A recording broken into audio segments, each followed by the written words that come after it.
My childhood sweetheart says I talk too much, that I don't act like a proper girl. He told me to learn from the gentle school belle. Who would have thought the school belle would stare at my lips with a strange look in her eyes? I heard you talk so much you could even make a mute speak. She wanted me to go bother her autistic little brother, promising me $1,000 for every word he said. Too naive. Dark arts have their own ways. I walked over to the quiet boy in the back row and tapped lightly on his desk. Aren't you gonna explain to everyone what happened last night? You know, how you licked my feet while I was asleep. His eyes flew wide open, the frozen mask on his face starting to crack. I didn't. Confident, I turned back and flashed the school belle a grin. Pay up. She hurried over in just a few steps. There was no trace of disgust in her eyes, only utter awe and admiration. I thought she was just kidding, but to my surprise, she wired me the money without a word. Her hands were trembling as she transferred it, that cool, gorgeous school belle everyone admired. She grabbed my arm like she was clinging to her last hope. Master, please, save my brother. She told me her parents had taken Dylan to every psychiatrist they could find, both at home and abroad, but the answer was always the same.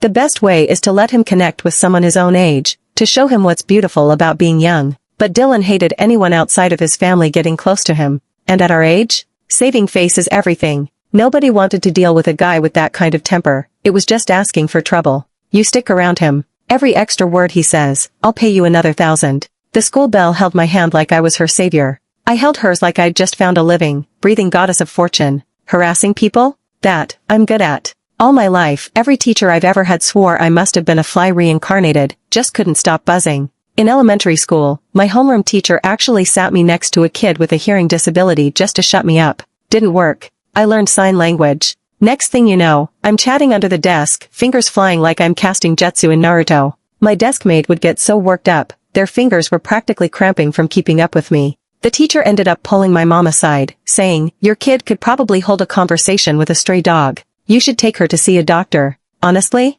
this gig was made for me. I turned my head toward Dylan. He'd only let 3 words slip before clamming up again, clearly regretting it, his dark hair now the only thing facing us. Meanwhile, my childhood friend Ethan, clearly feeling left out, saw me pocket the school belle's money and immediately lunged for my phone. Clara, our focus right now should be on studying. You should stop hanging around with those sketchy people. The school belle who had just called me a goddess turned back, her gaze cold and distant, slipping back into her usual calm demeanor. Who are you calling sketchy? Ethan froze mid-word, suddenly at a loss. I shrugged off his arm. I couldn't believe I hadn't noticed before. Ethan's such a coward who only picks on the soft targets. He opened his mouth to argue, but the class bell rang. I bounced back to my seat, grinning. That day, the school belle used her money power to make me sit next to Dylan. Teacher, my brother is a special case. The main reason he comes to this school is to make friends, and Clara is perfect for that. And it's getting hotter every day. I think maybe the school should get some air conditioners installed. The teacher shut up.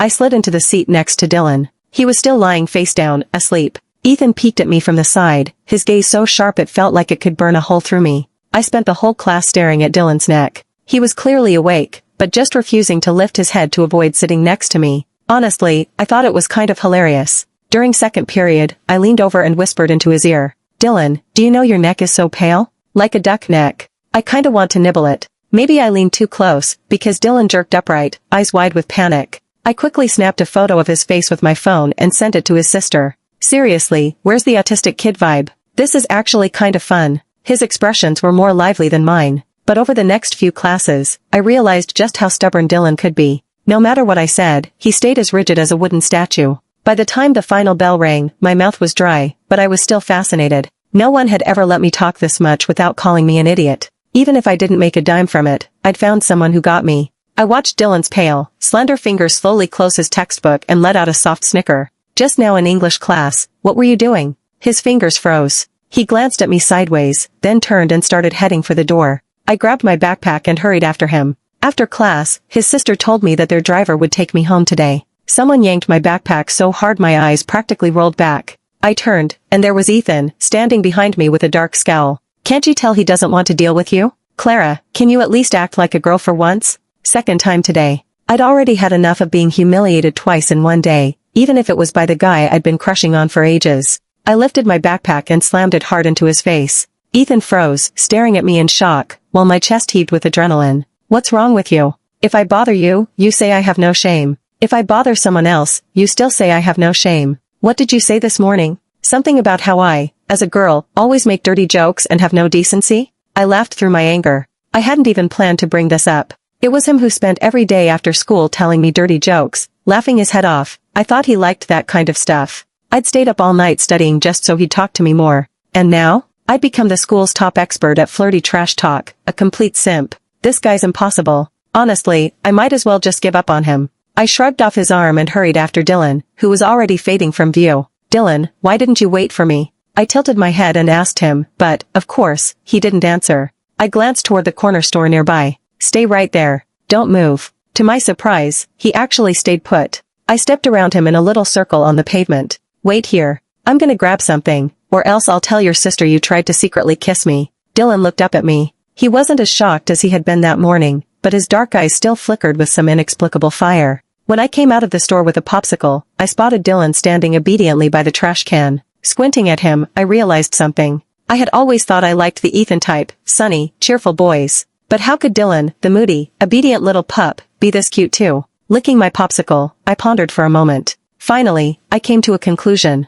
It wasn't about the type of boy. I was just horny. I shoved the popsicle into his hand. Dylan didn't take it. It slipped with a splat onto the ground. He just kept walking ahead, so I grabbed it and hurried after him, trying again. It hit the ground again. I was getting annoyed. This little brat. I caught up in a few quick steps, yanked at his collar, and finally, Dylan couldn't stay calm. He pressed back a couple steps, clutching his shirt, staring at me in surprise. I grinned and held the popsicle out to him. He took it. We walked side by side, but Dylan just held on to the popsicle without taking a bite. So I leaned in and whispered, "Don't be shy. I didn't notice that yours is pink." Dylan finally bit into the popsicle and started walking faster. See, when people are embarrassed, they always pretend to be busy. Drink water when it's there. Suck a popsicle when it's there. I watched Dylan carefully nibbling at it and let out a soft, amused laugh. Dylan, don't you know popsicles cool you down? Like, you stick them up a cow's but when it's hot. Dylan stopped eating. He put the popsicle down, his lips bright red from the cold, and just stared at me. Looks like I'd completely stumped him.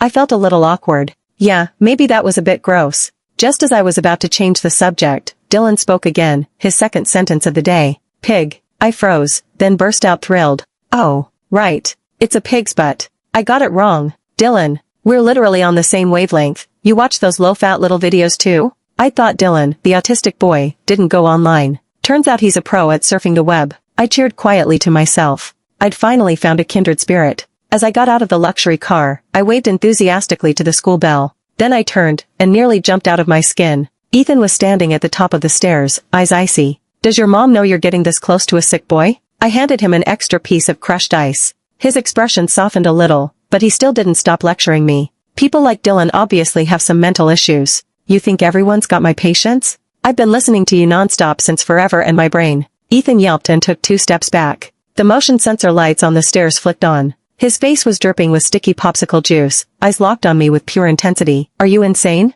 I grabbed a tissue and wiped my fingers, strolling past him. You call others sick? Honestly, I think you're the one who's truly unwell. Ethan turned his head, but I was already halfway up the second flight of stairs. The next day, during a break, I asked to add Dylan on Tinder. To my surprise, he actually responded, no. I raised my phone to snap a picture of him, and he frowned, swatting it away. I reached for the phone tucked in his pocket, and Dylan recoiled as if I were going to grab him, stepping back in alarm. Ethan knocked on my desk. Clara, I'm not going to bring up what happened last night. My mom made sweet and sour ribs tonight. Let's walk home together after school. I let Dylan off the hook and shot a sideways glance at Ethan. Is he for real? Didn't he hear me yesterday? I ignored him and turned around, only to see Dylan already standing up and heading for the classroom door. I took a deep breath and chased after him. At the doorway, Dylan was standing stiff as a board, looking like a total idiot. I guessed he was trying to avoid me but didn't know where to go. CPU probably overheated. I laughed and poked him. Hey, still not gonna add me?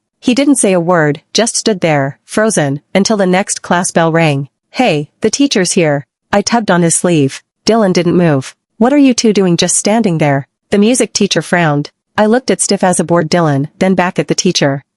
Teacher, Dylan has a stomachache. Dylan's pupils flickered slightly. The teacher waved me off, letting me take him to the nurse's office. I'm tone deaf, so getting out of music class was purely thanks to Dylan's perfect good kid reputation in the teacher's eyes. He was like a block of stone, dragged along in front of me. Passing a window, I caught a glimpse of Ethan, his expression dark. Dylan, you've never skipped class before, have you? I pried his hand open. His palm was warm, sending a ticklish thrill through me. I led him down a small alley by the school gate and found his favorite noodle shop. The owner cheerfully brought over a bowl. Bringing a friend? Isn't it class time? I smiled sweetly. Yes, we skipped class to come here. Dylan's breath froze. He raised a hand to cover my mouth, panic written all over him, as if he wished he could swallow my words whole. I couldn't stop laughing. Who invented this little guy? So cute. Totally hitting all my adorable buttons. I brought over 2 small bowls. You get half, I get half. Our bond won't break. Dylan frowned at his bowl but didn't say a word. I thought he was disgusted with me, but instead he picked up his phone and handed it over.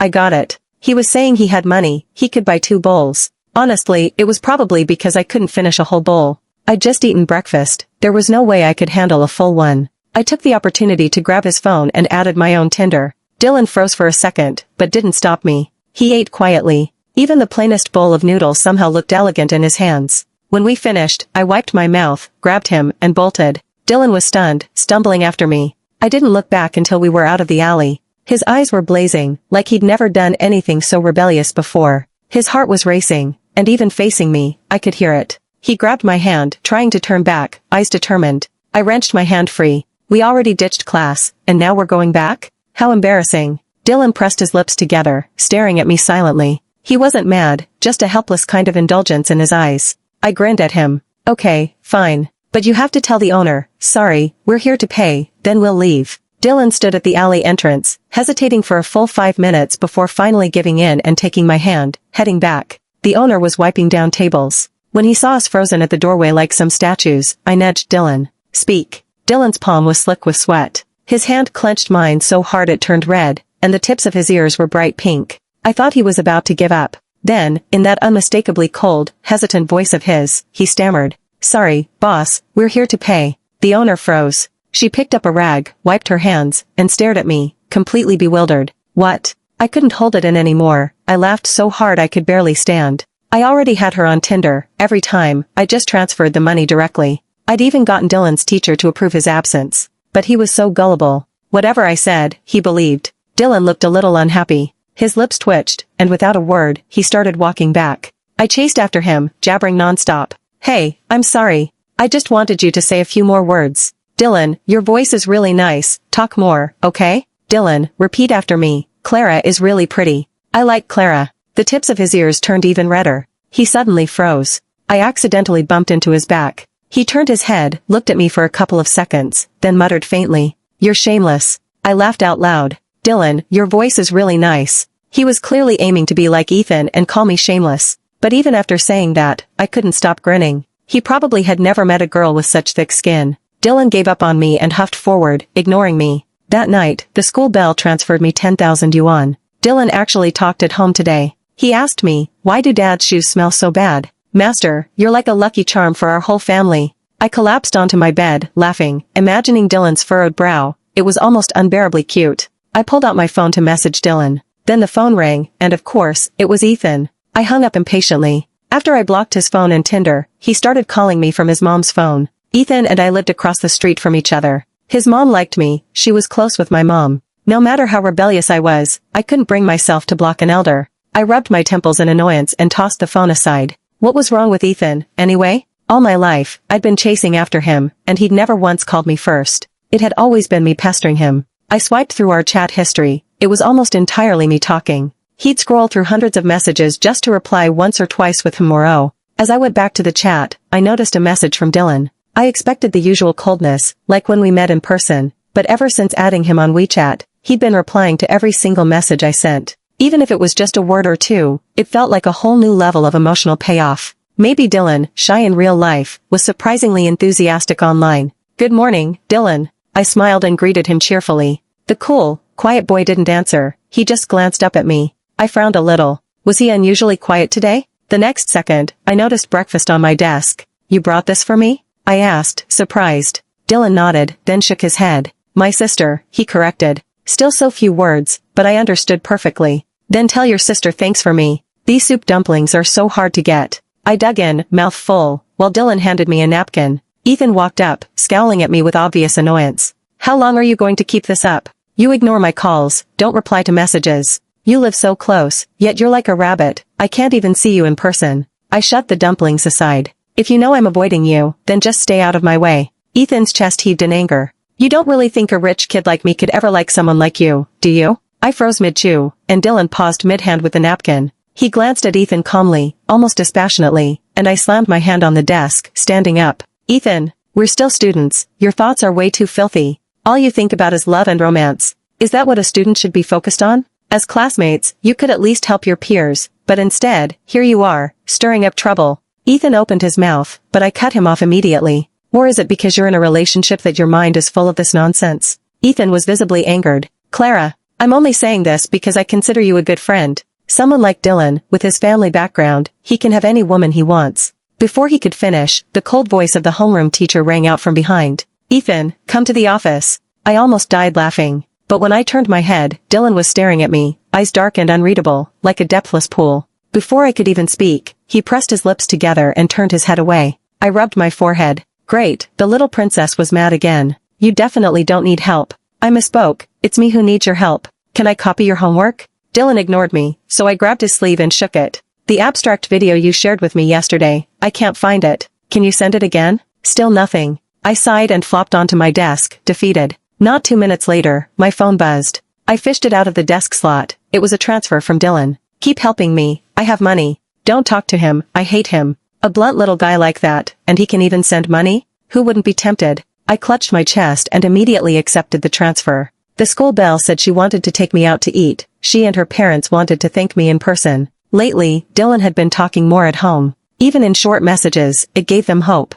I waved my hand dismissively. These are all small problems. Actually, Dylan was still pretty different from most people. On average, for every 100 things I said, he'd reply with maybe 2 or 3, and that was already impressive. As summer vacation approached, I was swapping travel tips with my bestie from the neighboring class. I'd recently made a little money and was planning to go abroad for my birthday with her. A scorching gaze landed on me. I turned my head. Dylan was staring at my phone. Seeing his interest, I casually tapped on a video. Dylan, where do you like to go for fun? He didn't answer, calmly looking away. I hadn't expected him to. Then his quiet voice spoke right above my head. Are you going anywhere this summer? Yeah, thinking about going to Country M, I said, tossing it out casually. Want to go together? Dylan didn't move. I swung my legs and scrolled to the next video. The student in front of me turned around, excitedly sharing his travel spots from last year's trip to Country M. Next to him, Dylan seemed to say something, but it was too fast for me to catch. I turned toward him and saw that he'd already slumped over his desk, silent again.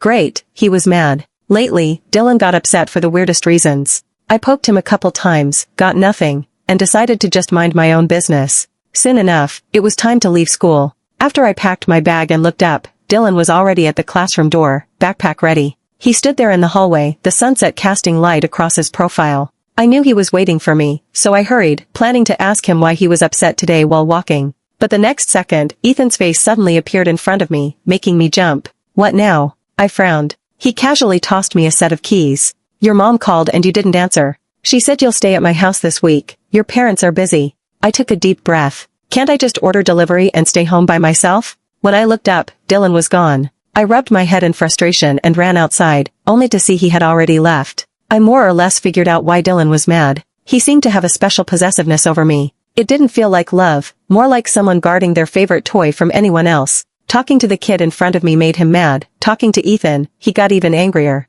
And I didn't think he was being unreasonable at all. I thought it was adorable. Possessiveness is just the beginning of liking someone, isn't it? I kicked along the sidewalk, bored out of my mind, heading home. Lately, I'd gotten used to riding in Dylan's car, so suddenly having to walk home like normal really made my feet ache. From behind me came a faint rustling. I turned, but there was nothing there. I rubbed the goosebumps on my arms. Don't tell me some thug is following me. A few more steps, and there were still barely audible footsteps behind me. I whipped around, and there was Dylan, frozen in place, a faint smile flickering in his eyes. I spun around and ran toward him. He stayed put, like he wanted to move but felt too awkward, his steps frozen. Dylan's CPU had clearly overheated again. You're following me, huh? His eyes flicked lazily across my face, then he silently fell into step beside me. Where's your car? Dropped my sister off. Then why aren't you heading back? He didn't answer. I grinned and leaned closer. Don't tell me, you're attached to me? Dylan didn't answer. His steps wobbled a little, my teasing almost made him stumble.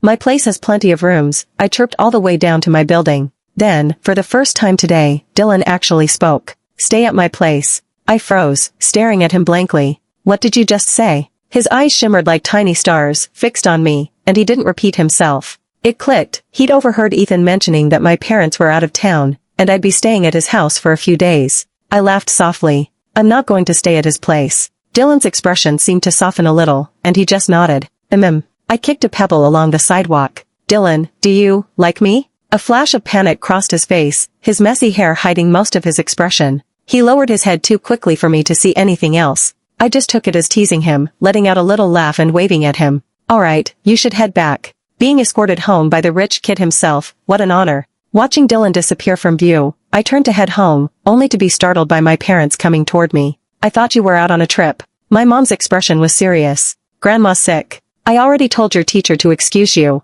and with summer break just a week away, we're heading straight to Grandma's place. Her hometown wasn't close, which meant I wouldn't be able to go to school tomorrow morning. I pulled out my phone to message Dylan, then followed my parents toward Grandma's house. Late at night, scrolling through my phone, there was still no reply from Dylan. I frowned and swiped up through our chat. Is he still mad at me? The signal in the village was terrible, and every message I sent showed a red exclamation mark. After struggling late into the night, I managed to send only 3 messages, and Dylan still hadn't responded. I sighed helplessly and tossed my phone aside. But on the 3rd night, late and quiet, a pebble hit my window. I froze, instinctively walked over to the windowsill, and couldn't help widening my eyes. There, beneath my window, stood a pale, quiet boy. Moonlight spilled over him, casting a long, slender shadow. I ran downstairs in my nightgown. Dylan stood among the weeds in the village, several mosquito bites on his arms, occasionally swatting them, looking like a delicate wooden puppet. I found it amusing. What are you doing here? I didn't expect an answer, but he actually looked me in the eyes and said seriously, I couldn't reach you.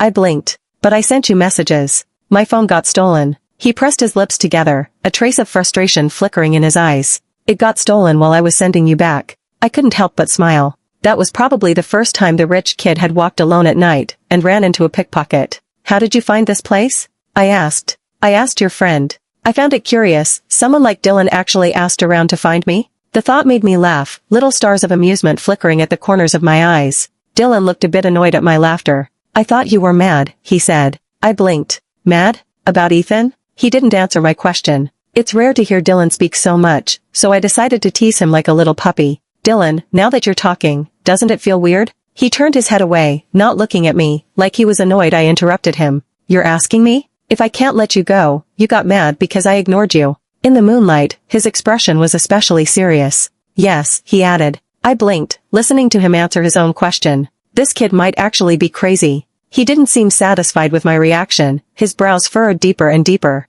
And you? Can you let me go? I suddenly realized. Dylan thought that the night we parted, when I asked him something and he didn't respond, I got mad and ignored him. So he hurried all the way here. Let me go or can't let me go. What kind of question is that? Did I ever ask something like that? My eyes lit up. Dylan, do you mean that you like me, and now you're asking if I like you back? Dylan froze, then I saw his neck flush all the way up to the tips of his ears. Yes, he said. I didn't expect him to be so blunt. He was just too cute.